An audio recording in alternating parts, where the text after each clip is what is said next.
अलिफ part 35। Phone की घंटी ने दाऊद को गहरी नींद से जगाया था। उसने नींद में ही आंखों को मसलते हुए फ़ोन उठाकर नाम देखते हुए कॉल रिसीव की थी। हेलो मोमिना, रात के 3 बजे कॉल कर रही हो तुम, सब खैरियत तो है ना? दाऊद ने फ़िक्रमंद होते हुए कहा। मैं ये फ़िल्म करूँगी, उसे मोमिना की आवाज़ सुनाई दी। कौन सी फ़िल्म? नींद में दाऊद फौरी तौर पर इसकी बात नहीं समझ सका। अलिफ। इस बार दाऊद की नींद उड़न छू हो गई थी। मुझे यकीन नहीं आ रहा तुमने अलिफ के लिए हाँ कहा है। दाऊद बिस्तर में उठकर बैठ गया। हाँ, अलिफ ही कहा है। अगले 1-2 दिन में कल पे मोमिन के साथ मेरी मीटिंग शेड्यूल कर दो। मैं दुबई जाने से पहले इससे मिलकर फ़िल्म का दूसरा हिस्सा सुनना चाहती हूँ, उसने कहा था और दाऊद का जवाब सुने बगैर फ़ोन रख दिया था। फिल्म का बजट शॉर्ट है बॉस, टीना ने ऐलान करने वाले अंदाज में कहते हुए लैपटॉप को जैसे पीछे धकेला था। वो पिछले 2 दिन से अलिफ के बजट पर बैठी हुई थी और अब उसने बिलाकर हथियार डालने वाले अंदाज में मोमिन को इत्तला दे दी थी, जो उसके साथ ही दूसरा लैपटॉप खोले बैठा उस बजट शीट को देख रहा था, जिसमें से बेशुमार कटौतियाँ करते हुए भी बजट कम नहीं हो रहा था। लो बजट ये फ़िल्म हो ही नहीं सकती और हाई बजट के लिए पैसा इकट्ठा करना इस वक्त मुश्किल है, जब कोई स्पॉन्सर साथ आने को तैयार ही नहीं, टीना ने उसे बताया। अगर ऑफिस को रख कर लोन ले लें, मोमिन ने यकदम कहा। टीना को लगा वो पागल हो गया है। वो फिल्म उसकी ज़िंदगी का रिस्क थी और वो भी कैलकुलेटेड नहीं, और अब वो इससे भी बड़ा रिस्क लेना चाहता था। बॉस, ये बेवकूफ़ी तो कभी ना करे। ये फ़िल्म फ्लॉप हुई तो पिछली फिल्मों से जो कमाया है इस ऑफिस की सूरत में वो भी गवा बैठेंगे आप। हमारा क्या है, हम तो कहीं भी जॉब ढूंढ लेंगे, आपका क्या होगा? टीना ने बेहद हमदर्दाना अंदाज में उसे बेतकल्फ़ी से मशवरा दिया था। अगर कम से कम बजट भी करे तो कितना पैसा चाहिए होगा? मोमिन बड़बड़ाते हुए लैपटॉप पर कुछ नंबर्स देख रहा था। कम से कम 7 करोड़, ज़्यादा से ज़्यादा 10। ये विंडो है आपकी बजट की। टीना ने उसकी मदद की। मेरी माँ ने ये रिस्क ना लें, सनम बनाए, उसके लिए सारे स्पॉन्सर्स, सारे एक्टर्स तैयार बैठे हैं। टीना को लगा शायद ये वो मौका था जब वो इसे समझा सकती थी। किसके लिए बना रहे हैं आप ये फ़िल्म? जो स्पिरिचुअलिटी पर है। कौन देखेगा? लोगों को नहीं है दिलचस्पी। मादा प्रस्त हो चुके हैं हम सब। हमें इसी दुनिया के लिए जीना और इसी में जीना है। जिनको रूहानियत के बारे में खोज होती है वो मस्जिद जाते हैं, मदरसे जाते हैं, वो सिनेमा नहीं आएंगे। सिनेमा में वही बिकेगा जो आप हमेशा से बेचने के लिए मशहूर हैं। टीना कहती चली गई। मोमिन हंस पड़ा, यानी कमर्शियल फिल्म्स, आर्ट के नाम पर गलाजत। टीना को यकीन नहीं आया वो लफ्ज़ उसने कल्बे मोमिन के मुँह से अपने काम के लिए सुना है। जब लोग उसके काम के लिए ऐसे अल्फाज इस्तेमाल करते थे तो वो तब जाता था। आज वो खुद वो अल्फाज इस्तेमाल कर रहा था। वो इससे कोई झिझक नहीं हो रही थी। आप वही बनाए जिसे बनाकर आपको शोहरत मिली है, नाम मिला है। टीना अपने लफ्ज़ों को इससे ज़्यादा पुरजोर या बेज़र्र नहीं कर सकती थी। मोमिन ने उसे देखते हुए कहा, वो बनाने को दिल नहीं चाहता। ये जो आप बनाने जा रहे हैं इस पर आपको ज़्यादा से ज़्यादा रिव्यूज़ मिलेंगे, लेकिन पहली फ़िल्म में ही फ़िल्म उतर जाएगी। टीना ने बेहद साफ गोई से कहा। मोमिन के साथ साथ उनका कैरियर भी अलिफ की वजह से दाव पर लगा हुआ था। उससे पहले कि मोमिन कुछ कहता, दाऊद दरवाज़ा खोलकर धड़ाक से अंदर आया था और उसने अंदर आते ही बुलंद आवाज़ में कहा, मोमिन भाई, मोमिना तैयार है अलिफ के लिए। टीना और कल पे मोमिन दोनों को जैसे करंट लगा था। मतलब वो ये बच्चे वाला रोल करेगी? मोमिन ने कुछ अटकते हुए कहा। हाँ तो ज़रूर, तो जाहिर है करेगी। वो हीरोइन ही एक है इस फिल्म में। दाऊद अब फूले हुए सांस और बेहद जोश के आलम में कुर्सी पर गिरते हुए बोला था। आपके सितारे गर्दिश से निकल रहे हैं बॉस, टीना चहकी थी। या उसके सितारे गर्दिश में आ रहे हैं? मोमिन अब भी बेयकीनी से बड़बड़ाया था। वो मिलना चाहती है मीटिंग के लिए, दाऊद ने कहा, और मैंने कल का टाइम दे दिया है उसे, दाऊद ने उसके साथ ही कहा। लेकिन वो स्टूडियो नहीं आना चाहती, यहाँ बुरी यादें हैं उसकी। मैंने उसे आपके अपार्टमेंट में बुलाया है। दाऊद रुके बगैर बोलता चला जा रहा था। वो आ जाएगी अपार्टमेंट? मोमिन हैरान हुआ। हाँ, उसने कोई एतराज़ तो नहीं किया, दाऊद ने जवाबन कहा। मैं जा सकता हूँ उसके घर? मोमिन ने यकदम कहा। नहीं, आपके अपार्टमेंट पे ही मिलना चाहती है, वो अपने घर नहीं बुलाना चाहती, दाऊद ने कहा और साथ ही दान निकालते हुए कहा, ब्रांड्स अब दौड़ने वाले हैं हमारी तरफ। मोमिना सुल्तान की पहली पाकिस्तानी फ़िल्म अलिफ के लिए। मंजर बदला। प्यारे बाबा जान, अस्सलाम वालेकुम। मैं जानती हूँ यह ख़त देकर आप हैरान हो जाएंगे, लेकिन शायद आपकी खुशी आपकी हैरत से ज़्यादा होगी। आपको ख़त लिखने का ख्याल रोज़ आता था उस दिन से जब से मैं कल्बे मोमिन को लेकर तुर्की से पाकिस्तान आ गई थी। रोज़ मेरा दिल चाहता था मैं आपसे आपका हाल पूछूं, मैं जानने की कोशिश करूँ आपके दिन रात कैसे गुजर रहे हैं। क्या वो भी वैसे ही वीरान है जैसे मेरे? क्या आपका गम भी अभी तक वैसा ही है जैसा मेरा? क्या दर्द अब भी थमने का नाम नहीं ले रहा? आपसे बहुत कुछ पूछना चाहती थी, बहुत कुछ कहना और बताना चाहती थी, पर कभी वक्त आरे आ गया, कभी अना और कभी मेरी शर्मिंदगी। और अब ज़िंदगी ने बिलाकर मुझे मजबूर कर दिया कि मैं आपको यह ख़त लिखूं और आपसे मदद मांगूं। वो काम जो कभी करने से पहले मैं मर जाना चाहती थी, आपसे नाराज़गी और आप पर गुस्सा बहुत साल रहा था मुझे। आपने मेरे और तहा के दरमियान आने की कोशिश की थी, हमें जुदा रखने की ख्वाहिश की आपने, और वो सब कुछ जो आपने मेरे बारे में किया था वो सुनने के बाद अगर आपसे नफ़रत करती थी तो मेरी जगह कोई भी होता यही करता। पर आज सोचती हूँ आप गलत नहीं थे, गलत मैं और ताहा भी नहीं थे। ये सब कुछ ऐसे ही लिखा था जैसे हुआ। ताहा मेरी ज़िंदगी में ना आता तो मैं इस सफ़र से आशना ना होती जो मैंने किया, और इस सफ़र में मुझे कोई नदामत, कोई रंज, कोई पछतावा नहीं है। मैं खतातों के कबीले के जानशी की मोहब्बत में गिरफ्तार हुई थी। पारसाई की ख्वाहिश थी, अल्लाह के करीब हो जाने का यकीन था, पर इस सफ़र के दौरान पता चला कि किसी पारसा और नेक का साथ पारसाई और नेकी की तरफ माइल कर सकता है, नेक और मोमिन बना नहीं सकता। अल्लाह ने अपनी कुर्बत किसी दूसरे को अता नहीं कर सकता। मेरी भूल थी, मैं इस रास्ते को इतना आसान समझ बैठी थी। अब इतने सालों बाद समझ आया अल्लाह से करीब होने के लिए हर आजमाइश खुद झेलनी पड़ती है। मैं ज़वाल की गिरफ्त में हूँ और बेहद खुश हूँ। वापस आकर दोबारा अरूज मिल जाता तो पिछले सारे साल ज़ाया ही समझती। अब ये ज़वाल मुझे समझा रहा है कि ये रास्ता मेरा नहीं है, ना मेरे लिए अब रहा। मैं तय कर चुकी हूँ वो पहली मंजिल जिसके बाद आगे कहीं अजर होता है। अल्लाह ने रास्ता बदल दिया है मेरा, क्योंकि दिल बदल दिया है उसने मेरा। वो अब मोम का बन गया है, पत्थर का नहीं रहा। गर्ज खत्म हो गई है उसमें से, गरूर चला गया है उसमें से, मैं भी नहीं रही उसमें। और कभी कभार लगता है ये मेरा दिल है ही नहीं, हुस्ने जहाँ का दिल। आपके लिए कई साल सख्त किए रखा था इस दिल को, अब ताहा के गम से नरम हो गया है। माफ़ कर दिया मैंने आपको बाबा जान, उसी दिन कर दिया था जब ताहा की मौत का पता चला था। कोई खसारे की फसल में खड़ा होकर और खसारा क्या बोता। मेरा कल्ब मोमिन आपके पास है, उसका दिल मेरे लिए पत्थर है। मैं अपने पास रखती तो पत्थर से कोयला हो जाता, पर मोम ना होता। मैंने माँ होते हुए भी उसे आपके पास भेज दिया था। आपके कबीले का एक जानशी मेरी वजह से रास्ते से भटका है। मैं रह जाने वाली आपकी नस्ल की इस वाही चश्मो चिराग के भटक जाने का गुनाह अपने सिर नहीं ले सकती थी। आपको ख़त लिख रही हूँ क्योंकि मैं निकलना चाहती हूँ इस सब से जिसमें अपनी नादानी के हाथों दोबारा आप फंसी हूँ। आपके और मोमिन के पास आकर रहना चाहती हूँ, वहाँ ज़िंदगी गुजारना चाहती हूँ। आपके लिए मुमकिन हो तो हुस्न जहाँ के लिए कुछ कीजिएगा, ना भी कर सके तो मुझे आपसे कोई शिकायत नहीं। मेरा कल्ब मोमिन, मेरा मुस्तकबिल आपके पास महफूज है। मेरे लिए इतना काफ़ी है बाबा जान। मोमिन के लिए बहुत सा प्यार, आपकी बेटी हुस्न जहाँ। लाउंज में दाखिल होते ही जिस पहली चीज़ ने मोमिना की नज़रों को अपनी तरफ खींचा था वो दीवार पर लगी हिदीन सिरात मुस्तकीम वाली पेंटिंग थी। अब्दुल अली का नाम देखे बगैर भी वो ये अंदाज़ा कर सकती थी कि उसको बनाने वाला आम आर्टिस्ट नहीं था।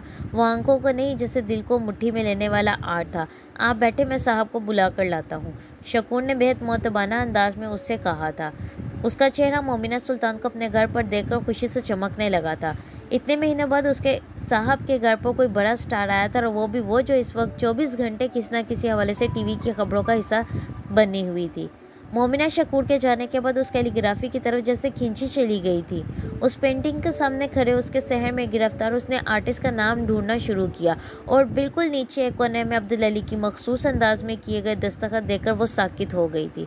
वो उनके नाम और काम से बेहद वाकिफ़ थी। बेहद मखसूस अंदाज में किए जाने वाले उनके दस्तखत से भी वो इंटरनेट की वजह से मुतारिफ थी, और वो यकीन नहीं कर पा रही थी कि वहाँ कल्ब मोमिन के घर पर अब्दुल अली की खताती देखने वाली थी। अब्दुल अली साहब की खताती और कल्ब मोमिन, क्या ताल्लुक़ है इन दोनों का? यहाँ पर वो भी सिर्फ एक मदाह है उनके नाम का, मेरी तरह। उसने पेंटिंग के सामने खड़े खड़े सोचा था। अस्सलाम वालेकुम। वो यकदम उसकी आवाज़ पर पलटी थी। वो किस वक्त अंदर आया था मोमिना को अंदाज़ा नहीं हुआ। कुछ देर के लिए मोमिना को जैसे उसके सलाम का जवाब देना भी याद नहीं रहा था। वो दोनों एक दूसरे के बिलमुकाबिल खड़े एक दूसरे की आंखों में आंखें डाले एक दूसरे को देखते रहे। वालेकुम अस्सलाम। मोमिना को बिलाखिर ख्याल आया, मैं शायद कुछ जल्दी आ गई। उसने कल्ब मोमिन से नजरें हटाते हुए अपनी कलाई में बंदी घड़ी पर नज़र डाली थी। सिर्फ 7 मिनट, पाकिस्तान में बहुत जल्दी है, प्लीज़ बैठे, मोमिन ने मुस्कुराते हुए उससे कहा था। गुफ्तगू किसी मौजू के बगैर शुरू हो गई थी। मोमिन का ख्याल था उन्हें मौजू ढूंढने और बात शुरू करने में वक्त लगेगा। वो नर्वस था और ज़िंदगी में पहली बार किसी लड़की के सामने नर्वस हो रहा था। ये मोमिना सुल्तान का ओडिया था, उसकी कामयाबी का असर। दाऊद लेट था, वरना उसे साथ लेकर आती तो 15 मिनट लेट होती। मोमिना ने बैठते हुए कहा। उसने अपना हैंडबैग सोफे के सामने पड़ी मेज़ पर रख दिया। मैं आध घंटे से आपके इंतज़ार में था, इसलिए मुझे फ़र्क नहीं पड़ा। कॉफ़ी या चाय? उसने कहते हुए मौजू बदला। पानी, मोमिना ने जवाबन कहा था। तभी उसने शकूर को भी देख लिया था, जिसे वो मोमिन के साथ बात करते हुए देख नहीं पाई थी। कॉफ़ी और पानी, कल पे मोमिन ने शकूर से कहा था और वो सर हिलाते हुए वहाँ से चला गया था। मोमिन ने उसके जाने के बाद मेज़ पर पड़ा एक लाइटर और सिगरेट झुककर उठाया था और ख़ुद भी सोफे पर उसके बिलमुकाबिल बैठ गया। मुझे तंबाकू से एलर्जी है। इससे पहले कि वो लाइटर को ऑन करता, मोमिना ने उससे कहा था। कल पे मोमिन ने चौंक कर उसे देखा। उसके होंठों पर मुस्कुराहट लहराई थी। ये सिगरेट पीने के लिए नहीं है, मैं जब नर्वस होता हूँ तो सिर्फ लाइटर जलाता रहता हूँ, उसने कहते हुए लाइटर रगड़ा था। शोला सा नमूदार हुआ और लहराता रहा। मोमिना की नज़र उसके अंगूठे और उंगलियों के दरमियान दबे हुए लाइटर और उससे निकलते हुए शोले पर लहसा भर के लिए जमी रही। फिर उसने नज़रें हटा ली। आपने पूछा नहीं मैं क्यों नर्वस हूँ? मोमिन को उसकी खामोशी और बेइतनाई खिली। मुझे दिलचस्पी नहीं है ये जानने में। जवाब बेहद ठंडा था और लहजा सर्द महरी में। मोमिन जैसे अपने सवाल पर पछताया था। वो दोनों दोस्त नहीं थे, उनके ताल्लुक़ की तारीख काबिल रश्क नहीं थी। कुछ देर के लिए लाउंज में खामोशी छाई रही थी। कल्बे मोमिन उससे दोबारा कुछ कहने के लिए जैसे अल्फाज ढूंढने लगा था। मैं आपसे एक्सक्यूज़ करना चाहता हूँ, उसने यकदम किसी तमहीद के बगैर कहा। हम फिल्म की बात करें, ये किसकी कहानी है? मोमिन ने या मोमिना ने उसकी बात काट दी थी, यूँ जैसे उसे तवक्का थी कि वो उससे माजरत करने की कोशिश करेगा। वो जैसे इसकी माजरत सुनना ही नहीं चाहती थी।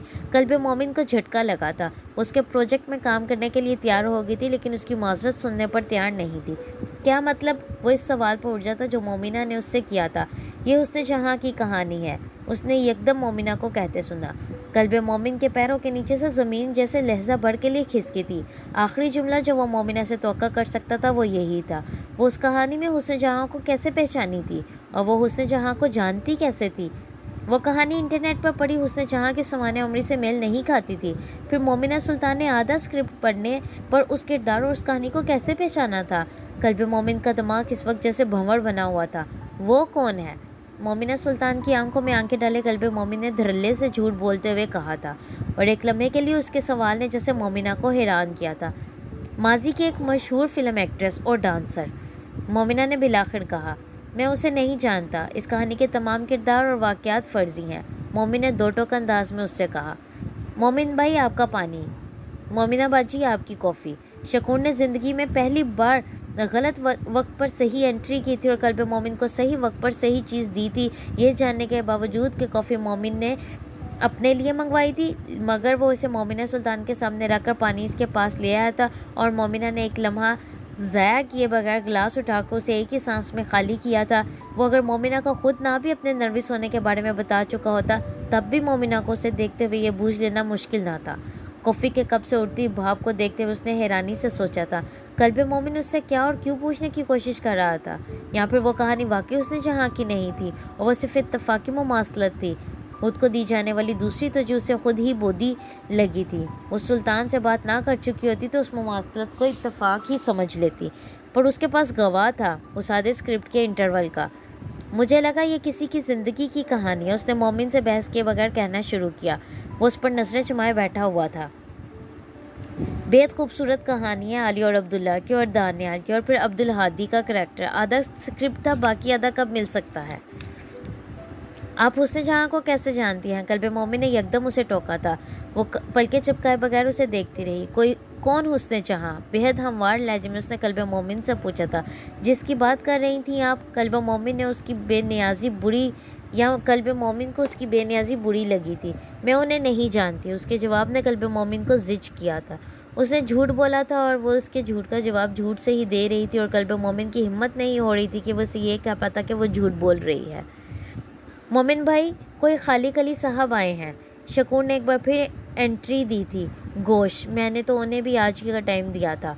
मोमिन बड़बड़ाते हुए गिड़गिड़ाया था। खाली कली को उसने आज बुलवाया हुआ था, ये उसे याद ही नहीं रहा था। आपको बुरा ना लगे तो मैं उनसे मिल लूँ? सिर्फ चंद मिनटों में फ़ारिग होकर आता हूँ, मैं उन्हें यहाँ फ़ारिग करके आता हूँ उन्हें, उसने बड़ी शाइस्तगी से मोमिना से पूछा था। मोमिना ने सर हिला दिया। ले आओ उन्हें, वह शकूर से कहते हुए वहाँ से उठकर लाउंज के दूसरे हिस्से में चला गया था।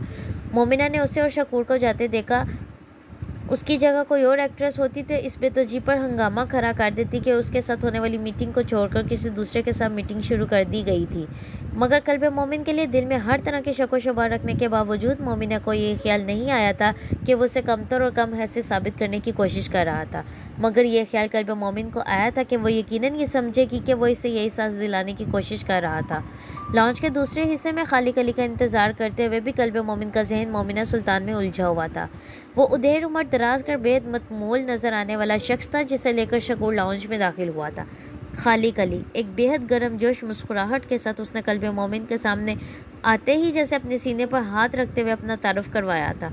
कल्ब मोमिन ने जवाबन अपना नाम लेते हुए उससे मुसाफे के लिए अपना हाथ बढ़ाया, जिसे खालिक अली ने बेहद गर्म जोशी के साथ थामा था। मैं कुछ जल्दी में हूँ कल्ब मोमिन साहब, मुझे अपनी फ़्लाइट पकड़नी है, इसलिए आपका ज़्यादा वक्त नहीं लूँगा। खालिक ने उससे मिलने के बाद सोफे पर बैठते हुए कल्ब मोमिन से खुद ही गुफ्तगू का आगाज़ किया था। मेरे लिए आपसे मुलाकात इज़हार सादत की बात है। आपके आपके दादा अब्दुल अली साहब हमेशा बड़ी मोहब्बत से आपका जिक्र करते थे और मैं हर बार आपसे मिलने का सोचते हुए भी मिल नहीं पाता था, और अब देखें किन हालात में आपसे मुलाकात हो रही है। लाउंज के दूसरे हिस्से में बैठी मोमिना सुल्तान दम सदे खालिक अली की आवाज़ सुन रही थी। वो लाउंज के उस हिस्से में भी आ रही थी जहाँ वो बैठी हुई थी। वो जिस अब्दुल अली का जिक्र कर रहा था वो उस खतात अब्दुल अली के अलावा कोई और नहीं हो सकता था। उसे इदीन सिरातुल मुस्तकीम की उस पेंटिंग के सामने बैठे उसे देखते हुए अब ये शब्बा नहीं रहा था। वो ये भी जानती थी कि स्क्रिप्ट लिखने वाले का हुस्न जहाँ से क्या ताल्लुक था, मगर इस ताल्लुक में कहीं अब्दुल अली भी एक जीना थे, ये उसके वहमो गुमान में भी नहीं हो सकता था। वो अब्दुल अली और उनके आबाओ अजदाद से वाकिफ़ थी, मगर वो अब्दुल अली की अगनी नस्ल में कल्ब मोमिन को देखकर शौक में आ गई थी। अब्दुल अली साहब ने अपनी वफ़ात से चंद हफ्ते पहले मुझसे ज़िक्र किया था कि आपके पास खताती के 7 शाहकार हैं जो आप बेचना चाहते हैं, और मैं उसी सिलसिले में हाजिर हुआ। आपको ये बात मैंने मैसेज के ज़रिए भी बताई थी। खालिक अली कुछ इब्तदाई ताज़ीती कलमात के बाद अब लंबी चौड़ी तमहीद के बगैर असल मुद्दे पर आ गया था। हाँ, दादा ने मुझे आपका नंबर दिया था उन्हीं पेंटिंग्स के लिए कि मैं जब इन्हें बेचना चाहूँ तो आप लेना चाहेंगे। कल्ब मोमिन ने जवाबन कहा, लेना चाहेंगे? मैं सर के बल उन्हें लेने के लिए आपके दर पर मौजूद हूँ जनाब। अब्दुल अली के इन शाहकारों के लिए जूते घिसा सकता हूँ आपके घर आके। खालिक अली ने उसका जुमला बीच में से ही उचका लिया था। शकूर वो स्टोर वाली पेंटिंग लाकर इन्हें दिखा दो। कल्ब मोमिन ने खालिक अली की बात के जवाब में कोई भी तबसरा किए बगैर अंदर आते हुए शकूर से कहा था, जो खालिक अली के लिए मशरूबात लेकर आया था। शकूर ने अजीब सी नज़रों से कल्ब मोमिन को देखा था। वो जो आपको हर साल आपकी सालगिरह पर देते थे, उसने बड़े जताने वाले अंदाज में मोमिन को जैसे याद दिलाया। कल्ब मोमिन ने जवाबन बेहद मलामती नज़रों से उसे देखा। अच्छा, वही वली लाता हूँ। शकूर उसकी नज़रों को पहचान गया था। वो गड़बड़ाया हुआ गया था और चंद मिनटों में ही धूल और मिट्टी से अटी हुई वो पेंटिंग्स उठाकर ले आया था, जिन पर अखबार न चढ़ा होता तो धूल और मिट्टी उनकी शक्ल सूरत ख़राब कर चुकी होती। अब्दुल अली साहब के खताती के शाहकार हैं ये, इन्हें इस तरह कौन रखता है? खालिक अली उन पेंटिंग्स पर चढ़ी अखबारों को इस तरह धूल से अटा हुआ देखकर जैसे बेख्तियार तरफ उठा था। कल्ब मोमिन का चेहरा सुर्ख हुआ। उसने काट खाने वाली नज़रों से शकूर को देखा था। उसे उम्मीद नहीं थी वो इन्हें झाड़ पूंछ किए बगैर उठा लाएगा। अखबार तो चढ़ा हुआ है जी, इसीलिए साफ़ नहीं किया मैंने। अखबार ना चढ़ा होता तो रोज़ पोंछा लगाया करता इसे, शकूर ने कहा। खालिक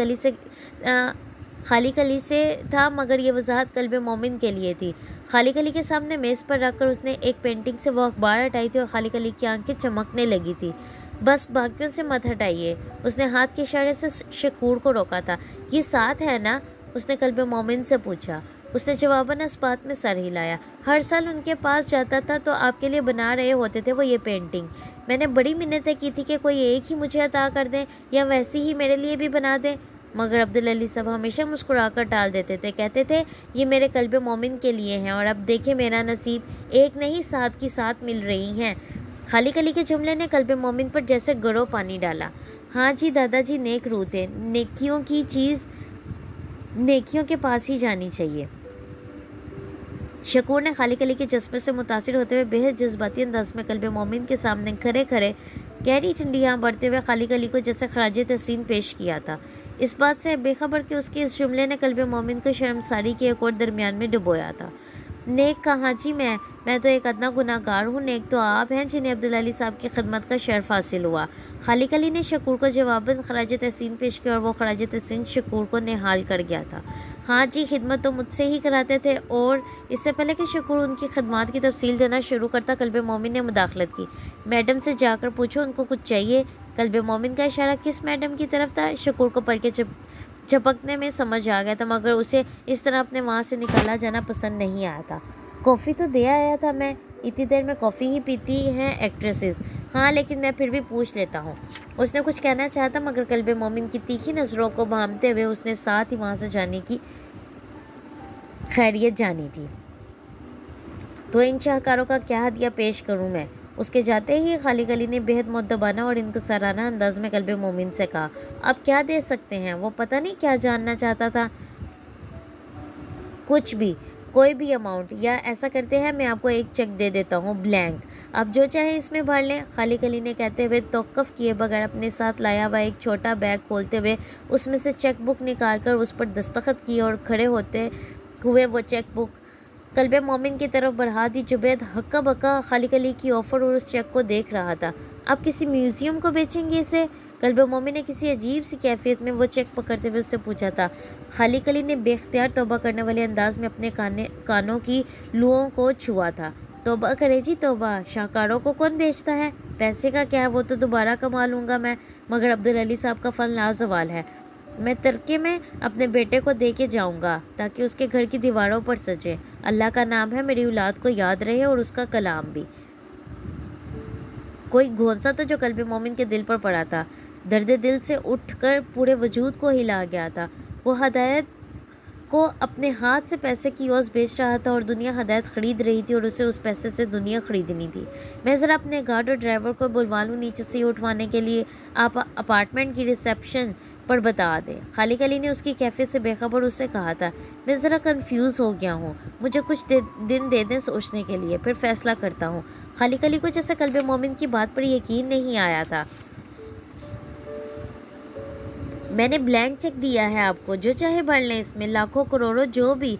पाकिस्तान से बाहर किसी करेंसी में पेमेंट चाहिए तो वो भी हो जाएगी। कल्ब मोमिन ने चेक उसके हाथ में वापस देते हुए कहा, अभी आप ये रख लें, मुझे कुछ सोचने दें।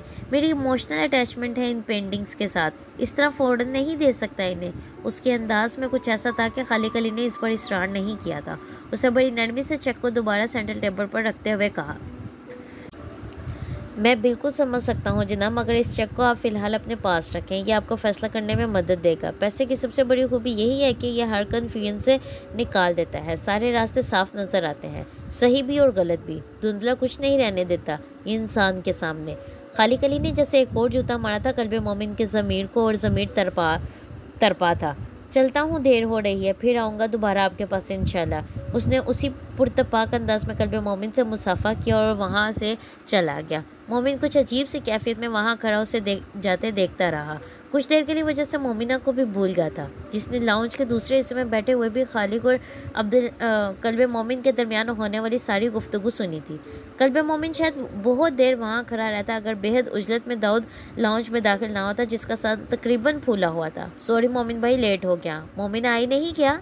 उसने अंदर आते ही मोमिना को लाउंज के शीशे में ना देखकर मोमिन से कहा था, और वो जैसे होशो हवास में वापस आ चुकी हैं। कल्ब मोमिन ने बेख्तियार कहा और फिर वो उसे लिए हुए लाउंज के दूसरे हिस्से में आ गया, जहां मोमिना को बैठा देखकर दाऊद बेख्तियार खिल उठा था। सॉरी, मुझे कुछ ज़्यादा देर हो गई, दाऊद ने मोमिना से कहा। कोई बात नहीं। दाऊद और कल्ब मोमिन सोफ़े पर बैठ गए थे और दाऊद ने बैठते ही अपना लैपटॉप खोल लिया था। क्या डिस्कस हो रहा था? उसने लैपटॉप खोलते हुए बारी बारी कल्ब मोमिन और मोमिना को देखते हुए पूछा। स्क्रिप्ट, और वो भी मुझे पसंद है, मेरा रोल भी। चंद सवाल थे जो मैंने कर लिए, चंद और करने हैं, मोमिना ने बड़ी संजीदगी से कहा। दाऊद चहका, अरे वाह, ये तो मेरे आने से पहले काफ़ी काम हो गया। दाऊद की खुशी की बड़ी वजह शायद ये थी कि उसे तवक्का नहीं थी कि कल्ब मोमिन और मोमिना इतने आराम से उसकी किसी मदद के बगैर कभी इकट्ठे काम कर रहे होंगे। इससे पहले कि हम स्क्रिप्ट पर मज़ीद बातचीत करें, मैं चाहता हूँ मुझे ये पता चल जाए कि आपका पेमेंट पैकेज क्या होगा। मोमिन के जहन में पता नहीं क्या ख्याल आया था। मोमिना दोस्त है मोमिन भाई, वो हमारे लिए फ्लेक्सिबल ही रखेगी सारा पैकेज। दाऊद ने बड़े मुसाफाना अंदाज में मुस्कुराते हुए मोमिना को देखकर कहा। मोमिना जवाबन नहीं मुस्कुराई थी। क्यों? मैं क्यों रखूँगी फ्लेक्सिबल अपना पैकेज? प्रोफेशनल हूँ, चैरिटी तो कर नहीं रही। इसका जुमला कल्बे मोमिन को बुरी तरह चुभा था। आपको मेरे लिए कोई चैरिटी करने की ज़रूरत है भी नहीं, मैं आपसे कोई कंसेशन मांगूंगा भी नहीं। आप बताएं आप क्या पेमेंट चाहती हैं? कल्बे मोमिन ने फ़ौरन उससे कहा था, अब्दुल अली की बनाई हुई वो 7 कैलीग्राफीज़। कल्बे मोमिन को लगा वो मजाक कर रही थी। उसने खालिद अली के साथ होने वाली गुफ्तगू तो यकीनन सुन ली थी। दाऊद ने कुछ ना समझते हुए बारी बारी दोनों का चेहरा देखा। क्या मतलब? मैं उन पेंटिंग्स की बात कर रही हूँ जो आप थोड़ी देर पहले बेच रहे थे। वो बेहद संजीदा थी। ये अलिफ के लिए मेरा मुआवजा होगा, मैं ये नहीं दे सकता। कल्बे मोमिन ने सोचे समझे बगैर फौरी तौर पर उसे इनकार किया था। वो उठी, अपना बैग उठाया और उसमें से स्क्रिप्ट निकालकर मेज़ पर रखते हुए उसने बड़े हमवार अंदाज में कहा, ठीक है, फिर ये स्क्रिप्ट मैं यहीं रख कर जा रही हूँ। वो कहते हुए जाने के लिए चल पड़ी थी और दाऊद की जैसे जान निकल गई थी। आप क्या करेंगी इन कैलीग्राफीज़ को? कल्बे मोमिन ने कुछ उलझ कर उससे पूछा था। बेचूंगी नहीं, इसलिए आप ये फिक्र ना करें कि मैं किसी म्यूज़ियम या कलेक्टर को बेच दूंगी, मोमिना ने जवाबन कहा था। मैंने ऐसा कहा भी नहीं, वो बेख्तियार मदाफाना अंदाज में बोला। ठीक है, आप ये पेंटिंग्स ले लें, मैं इस शर्ट पर आपको दूंगा कि आप इन्हें मुझे ही बेचेंगी। वो क्या सोचकर उसे वो पेंटिंग्स देने पर राज़ी हो गया था, इसका अंदाज़ा मोमिन को नहीं हुआ था। वो जैसे उसके दिल का फैसला था। मैं आपको भी नहीं बेचूंगी, मोमिना ने जवाबन दो टोक अंदाज में कहा था। इससे पहले कि कल्बे मोमिन कुछ कहता, दाऊद ने बेख्तियार मदाफाना या मदाखलत की थी इनकी बात में। बस डन हो गया, कॉन्ग्रेचुलेशंस, मैं कॉन्ट्रैक्ट साइन करवाता हूँ, अभी ड्राफ्ट करता हूँ। दाऊद जैसे कल्बे मोमिन को अब इस इशू पर कुछ बोलने से रोक देना चाहता था। अगली मीटिंग तब होगी जब ये पेंटिंग्स मेरे घर आ जाएंगी, मोमिना ने उस अंदाज में कहा। मोमिन को बुरा लगा। मैं ज़ुबान से फिरने वालों में से नहीं हूँ, मैं भी नहीं हूँ, मोमिना ने तुर्की ब तुर्की कहा। ये जानकर अच्छा लगा, आपके साथ काम करके ज़्यादा अच्छा लगेगा, मोमिन ने जवाबन दोस्ताना अंदाज दिखाने की कोशिश की। मुझे आपके साथ और आपके लिए काम करने में दिलचस्पी नहीं है, लेकिन इस स्क्रिप्ट पर काम करने में है, और बदकिस्मती ये है कि ये स्क्रिप्ट आपका है। खुदा हाफिज़, वो बड़े ठंडे लहजे में कहकर चली गई थी। मोमिन के चेहरे पर कई रंग आकर गए थे। दाऊद के चेहरे पर तासुर तो मोमिना सुल्तान कुछ भी भूली नहीं थी, और कल्बे मोमिन सब कुछ भूल जाना चाहता था।